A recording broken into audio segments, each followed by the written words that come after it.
Hello viewers, you are watching our weekly program Invest in Ethiopia. Today we will be discussing the food system in Ethiopia. My guest today is Dr. Ambisa Mulata, Health, Diet and Nutrition Cluster Coordinator at Ethiopian Agricultural Institute. Till the end of our program, stay tuned. Doctor, thank you for your time. Thank you very much for inviting me. Well, first, how would you describe the current state of food system in Ethiopia? Let me begin with this question. Thank you very much. I think Ethiopian food system transformation and nutrition has been begun in 2021 after the inaugurations of, the announcement given by the General Director of UN food system. So the beginning or the coming to being of the food system at Ethiopian level, at global level, is to accelerate the SDG goals, which has been, there are about 17 SDG goals and 169 targets. So when the UN is evaluating the progress of the SDG achievement so far from its establishment up to now, it was not as such it was expected. It was not accelerating, or it was not moving forward to achieve the all expected goals. So at that level, high-level expertise has been discussed how we can push, how can accelerate the ambitions which has been given or which has been written in the SDG programs, and that was the first time to be established or to start the food system in the global level. And Ethiopia is committed to accept the UN food system acceleration, or that is the food system transformation at a country, because Ethiopia is a member of UN, and Ethiopia has again endorsed the food system transformation at global level, at national level. That was the first place. So after that, Ethiopia has developed its own food system transformation pathway in 2021, and that pathway was also endorsed at global level. Once the pathway is developed, something which has been done in Ethiopia was again working on the Ethiopian food system's roadmap. That roadmap should include our all multi-stakeholders, all sectors which have a stake on Ethiopian food system. Based upon the roadmap which was developed in 2021, again, I think it was 2022, within that food system roadmap, all possible 16 ministers are engaged. The DP or development partners are also engaged. The private sector is also engaged to contribute the effective implementations of the Ethiopian food system. And in order to be implemented this Ethiopian food system roadmap, again, Ethiopia has established its own governance system. That governance system includes 16 ministers, which are responsible for Ethiopian food system implementation.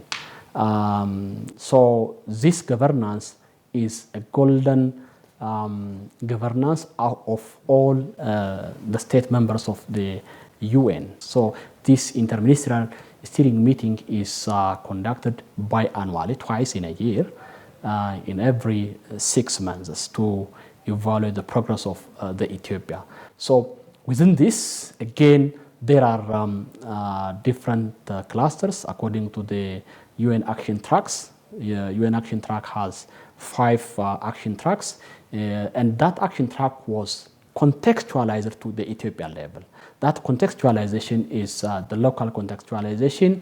We have about 7 clusters, from cluster 1 up to cluster 6, that can include all from the production up to the plate. So the food system concept is from production or from farm to fork. So within that, there are farmers which are producing or which are engaged in the productions of agricultural products. There are also distributors, there are processors, there are distributors, there are a lot of stakeholders are engaged within the food system value chain.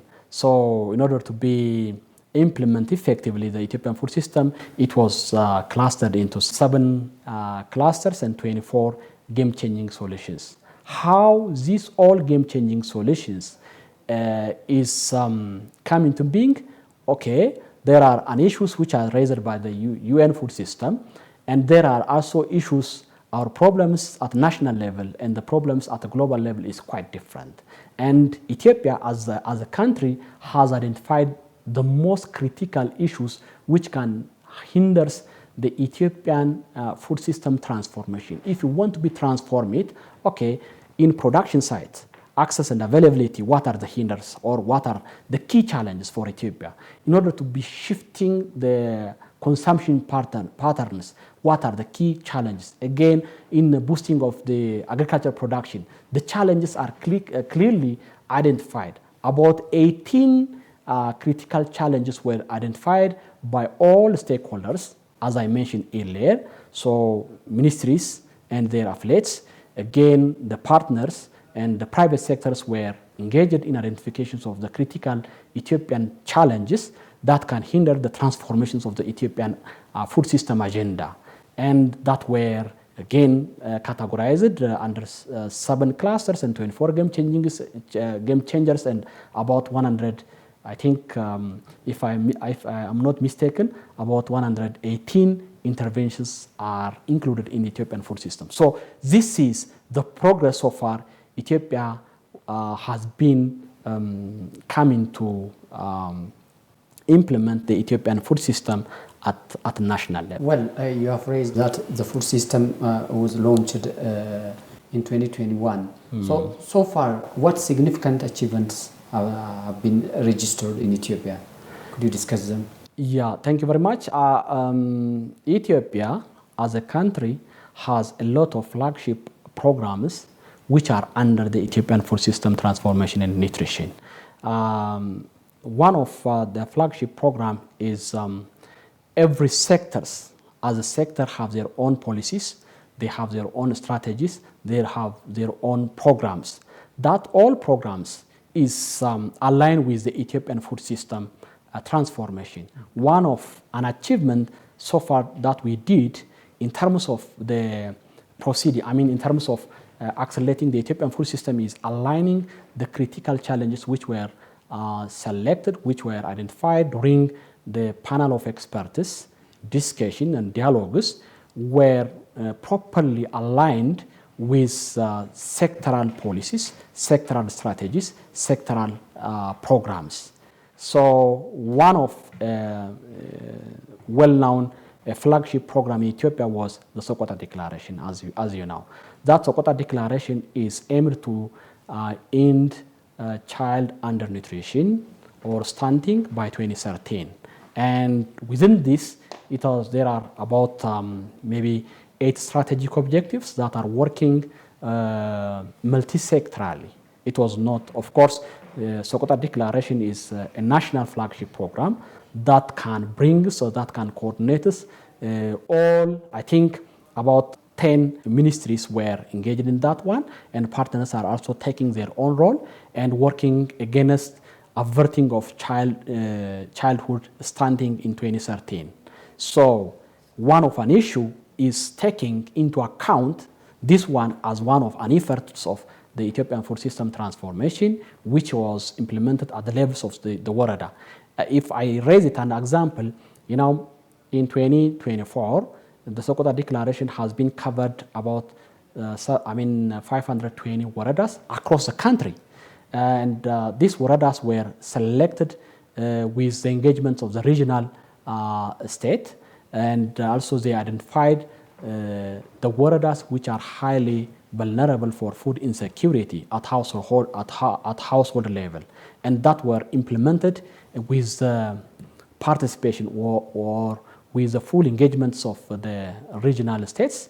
And within that, there are tremendous changes has been occurred due to the Sokota Declaration implementation at 520 Waradas. And the second flagship program, which was under the Ethiopian food system, was like maybe we can raise it the green legacy. And that green legacy, which was an initiative of the Prime Minister, and this is contributing against the climate change action. So climate change, as we know, it will affect us, production and productivity at a country level.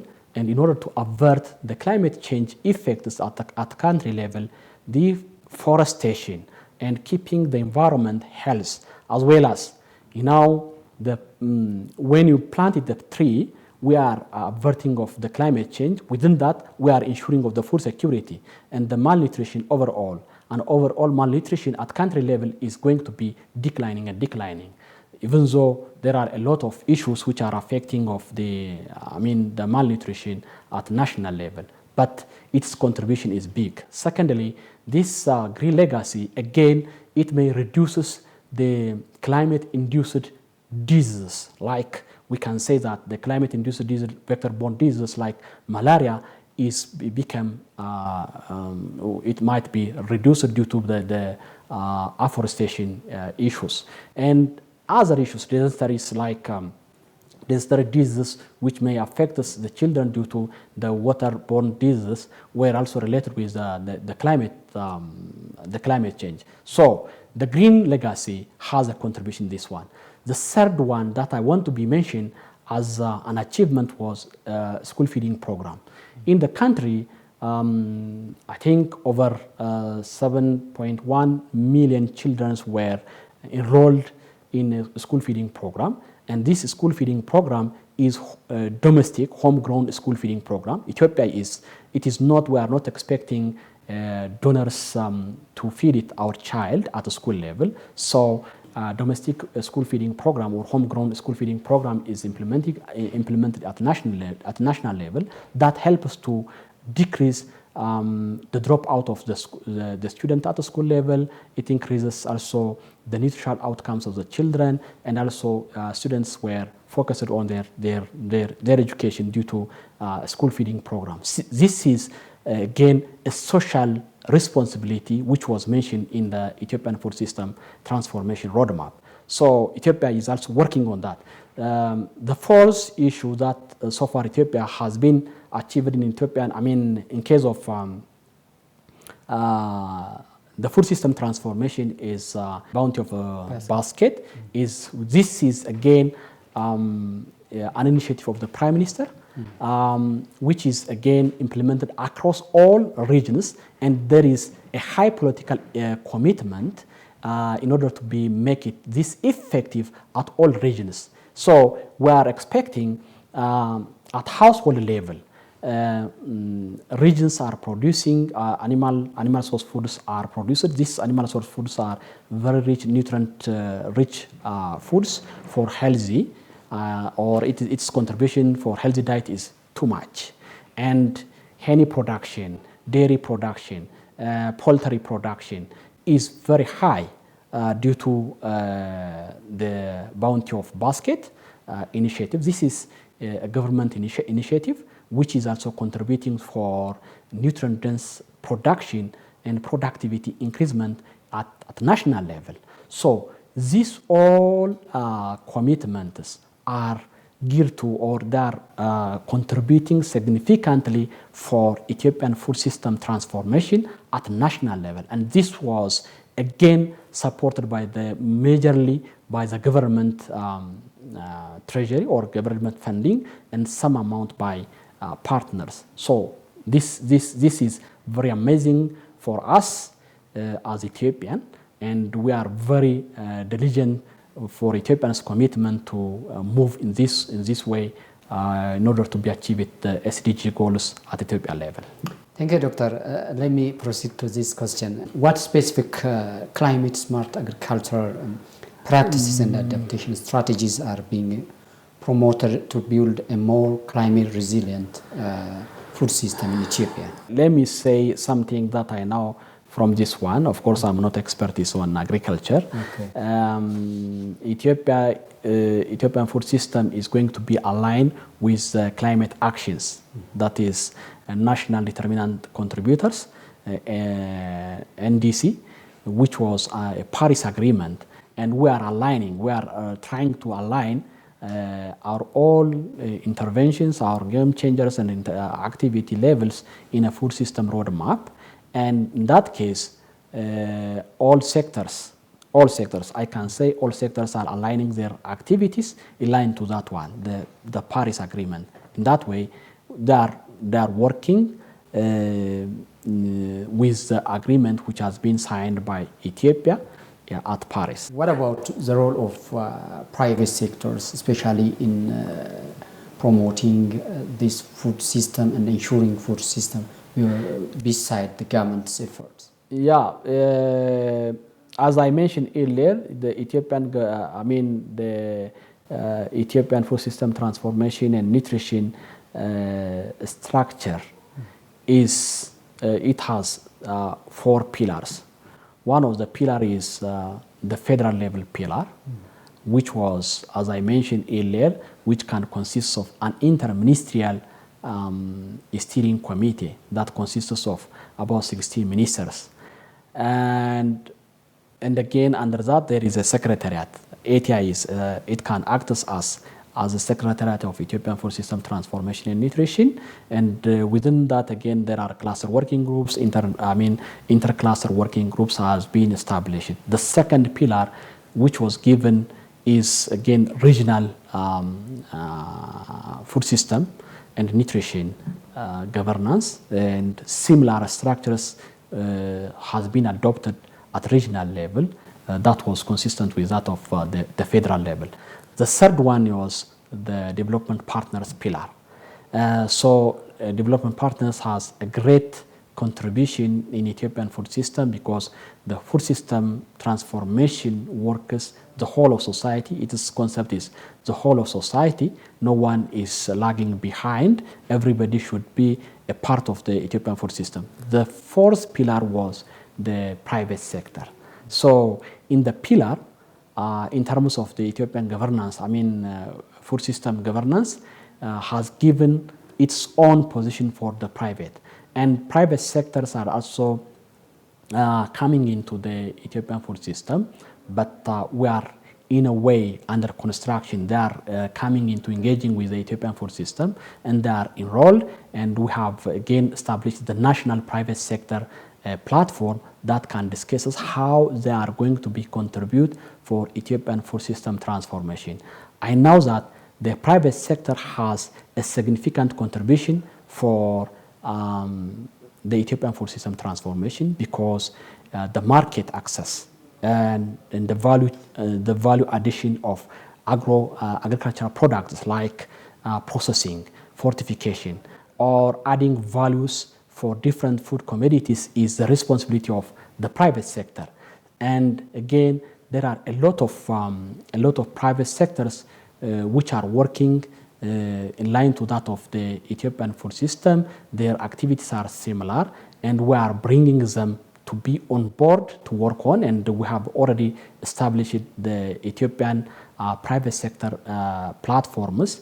Again, that at national level we have one platform, and other sectors, depending upon their nature of work or their nature of the task they are working, they are engaged with different clusters. As I mentioned earlier, we have 7 clusters, and 7 clusters have their own cluster working groups. And private sectors are again coming to engage with the cluster working groups to exchange ideas to again contribute to the Ethiopian food system. This is the way that we are approaching, that we are engaging the private sector to actively participate in Ethiopian food system for a better transformation of the Ethiopian food system. Well, as you know, the government is also working on expanding agro-processing industrial parks across the nation. What role does these industries play in ensuring food security in the country? Yeah, sure. Not only the industry parks, but also small-scale private sectors have a great contribution. Even the informal ones, the formal and the informal ones have contributed a lot for the food security. again ensuring of a healthy diet and nutrient-dense commodities for Ethiopians. So what we did is we mapped out all possible private sectors which have a great relation with the Ethiopian system across the country, especially at federal level, because at regional level there are a lot of private sectors, including of industry parks at regional level. That was done by the region. At federal level, we mapped out the sectoral association and also independent or private sectors which has a relation with the Ethiopian food system, and we identified in which area they are working on it, and then we have given credibility for the private sectors, including of the industry parks. Of course, much of the industry parks are engaged on the government, and some few in technology like ICT centers. So we need an innovation. When you say food system is not only increasing production and productivity of the agriculture, but also we need an innovation. That innovation is related with the ICT. So we let them to be engaged with the Ethiopian food system as a private sector, as a segment of a private sector to contribute to the Ethiopian food system. Well, another issue is this food system education programs. So how do you describe the current state of food system education programs in Ethiopia? Yeah, sure. Of course, as I mentioned, now we are rolling out the Ethiopian food system roadmap to the regional level and to the maybe regions also again make to be roll out at district and at Kabale level. Now at federal level, what we are working is we are socializing and synthesizing the Ethiopian food system roadmap and also regions to contextualize and to develop their own roadmaps at regional level, because the roadmap that we have at federal level could not work for some of the regional states. Like if you say a roadmap that can work for an agrarian is quite different for a roadmap that can work for pastoralists. So the pastoralists, depending upon their context, they can contextualize, they can also make their own game-changing solutions, interventions, activity level at their specific region, at a specific city administration to roll out and to implement it effectively at their region. So what we are doing recently is contextualizing of the roadmap to the regional level, and that region is also again to contextualize and to develop their own at district levels. This is what we are doing at regional level. At federal level, again, we are trying to institutionalize the food system transformation and to have a concept what the food system transformation is working on. What are the concepts, how it was developed, how sectors are taking their own responsibility, and also to ensure their accountability in terms of implementing the Ethiopian food system. Of course, the 16 ministers are within the interministerial steering committee, but institutionally they have to own it, all of the activities which are mentioned, all of the interventions which has been mentioned, and also they have to be proper budgeting for that one, and they have to include their annual plans to implement it. That was the way we socialize, we make it an awareness across institutions, and for the community, again, the media has been taking a big role, including of an OBN. So we are promoting with different media outlets to socialize it. Doctor, thank you for your time and a deep insight on our program. Thank you very much. Dear viewers, you have been watching our weekly program, Invest in Ethiopia. This brings us to the end of our today's program. See you next time with another program. Till then, bye-bye. Take care.